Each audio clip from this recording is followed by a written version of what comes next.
আমরা আগে এই উপরের ভিডিওটা দেখো, তারপর কিছু বলছেন। কি দোষ ছিল ওদের?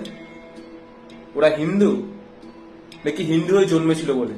খবরে যা জানতে পারলাম 27 জন টুরিস্টকে আতঙ্কবাদীরা মারে, আর মার আগে একটাই প্রশ্ন করে, তুই হিন্দু না তুই মুসলমান? হিন্দু হলে মারছে আর মুসলমান হলে ছেড়েও দিচ্ছে। তাদের কাছ থেকে তারা কোন রাজ্যে থাকে সেইটা জিজ্ঞেস করেনি, তারা কোন দেশে থাকে সেইটা তারা জিজ্ঞেস করেনি, তারা কোন ভাষায় কথা বলে সেইটা তারা জিজ্ঞেস করেনি। তারা জিজ্ঞেস করেছে তোর কোন ধর্ম, তুই কি হিন্দু না মুসলমান? কেন মানে বারবার হিন্দুদের উপর এই অত্যাচারগুলো কেন করা হয়? হিন্দুদেরকে টার্গেট করে করে মারা, তার মানে কি গভর্নমেন্টের কোনো সিকিউরিটির কমজোরি আছে? না, একদমই না। যেই আতঙ্কবাদীরা 27 জন টুরিস্টকে মেরেছে তাদের খাতাও কিছুদিনের মধ্যে ক্লোজ হয়ে যাবে, ক্লোজ করে দেবে ইন্ডিয়ান আর্মি স্পেশাল ফোর্সরা।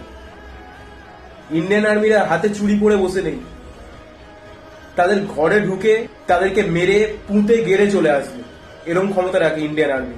কিন্তু প্রশ্ন একটা জায়গায় থেকে গেল, তাদেরকে মারার আগে তাদের কাছ থেকে ধর্ম কেন জানা হলো? প্রতিটা আতঙ্কবাদী, প্রতিটা টেররিস্ট কেন মুসলিম হয়? যত আতঙ্কবাদী আছে, যত টেররিস্ট আছে, তারা সবাই মুসলিম, সবাই। কেন?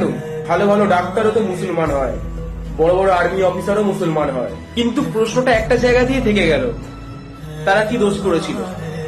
তাদেরকে মারার আগে তাদের কাছ থেকে ধর্ম কেন জানা হলো? এই লোকগুলোর কি দোষ ছিল ভাই? এরা যে হিন্দু ধর্মের লোক, তো এটাই কি দোষ? মুসলিমরা কেন ছেড়ে দিল? হিন্দুরা কেন মারলো?